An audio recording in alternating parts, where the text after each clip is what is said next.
I'd like to talk to you about something that's a very emotional subject tonight. I want to talk about poverty in California, but I'd like to ask you to set aside emotion for a few minutes and let's focus on the statistics of poverty, because only when we understand this data can we talk intelligently about solutions. So here's our first statistic. 16% of Californians live in poverty. 16%. But if you factor in the high cost of living in California, as the U.S. Census Bureau does, nearly a quarter of us live in poverty. In fact, California has the highest poverty rate of any state in the nation. And the problem is particularly acute here in San Bernardino. San Bernardino County has a poverty rate, even in the traditional measurement, of $28,000 a year income for a family of four. By that measurement, it's even worse here. 21% of San Bernardinians are impoverished. 21%. It gets worse. An additional 1 in 5 of us live close to the poverty line, but not technically below it. Taken together, 45% of Californians live either close to poverty or in poverty. And the problem is getting worse. In the last 40 years, we've made almost no progress in the fight against poverty. And if you look at the last 10 years, poverty rates both in the state of California and in the United States have climbed substantially. Clearly, this is a problem that we need to solve. So what's our current approach to solving poverty? Our current approach is means-tested government spending. Here in the state of California, that means programs like CalWORKS, which is what we used to call welfare, CalFresh, which we used to call food stamps, school meals, and housing vouchers. Now, I want to talk about what we're not talking about when we say these statistics. We're not talking about so-called social insurance programs, such as Social Security and Medicare. Those are programs where people pay in and everyone gets a benefit later. So those are not included in the statistics that I'm showing you. So how much money do we spend on means-tested poverty spending? We spend a lot. In fact, if you combine federal, state, and local spending last year, we spent over $1 trillion. It's the single largest budget item in the federal budget. It's the single largest budget item in the state budget. In fact, last year we spent 1/3 of our state budget on means-tested anti-poverty spending. 1/3. And this spending has been rapidly increasing. Since 1980, we spend 3 times more in inflation-adjusted dollars per person on poverty than we did in 1980. 3 times more. Last year, we spent over $23,000 for each person in poverty. Isn't that incredible? $23,000. If you equate that per day, that's $168 per day for every household in poverty. And if you figure out what that would work out to on a 40-hour work week, it's over $30 an hour.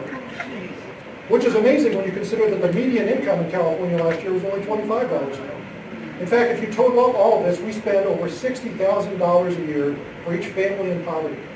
Remember, I told you that the poverty line in San Bernardino County is only $28,000 a year. That means it would be cheaper by far to simply write everyone a check than provide them with government assistance.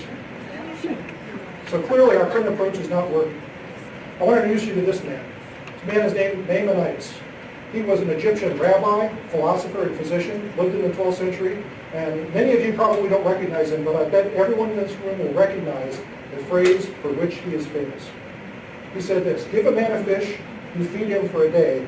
Teach a man to fish, you feed him for a lifetime. Our current approach to poverty is giving people fish. How might we instead teach them to fish? Yes. To lifting Californians out of poverty. Because statistically, having an education makes you powerfully less likely to be in poverty throughout your lifetime. Let me show you some statistics that illustrate what I'm saying. Here's the first statistic. Californians who lack a high school diploma have a 54% chance of living in poverty.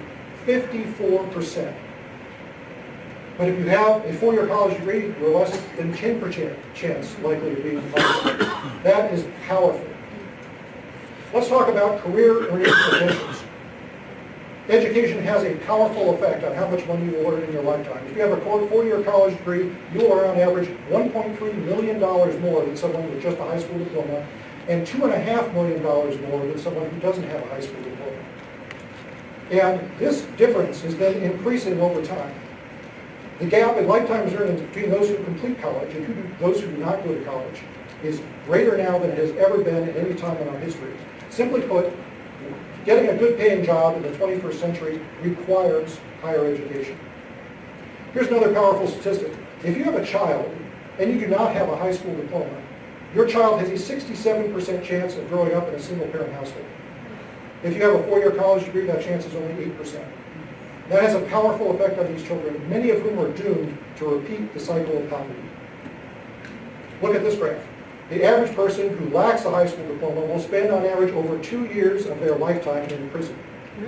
If you have a 4-year college degree, you will spend 10 times as less. 10 times. So let's sum up.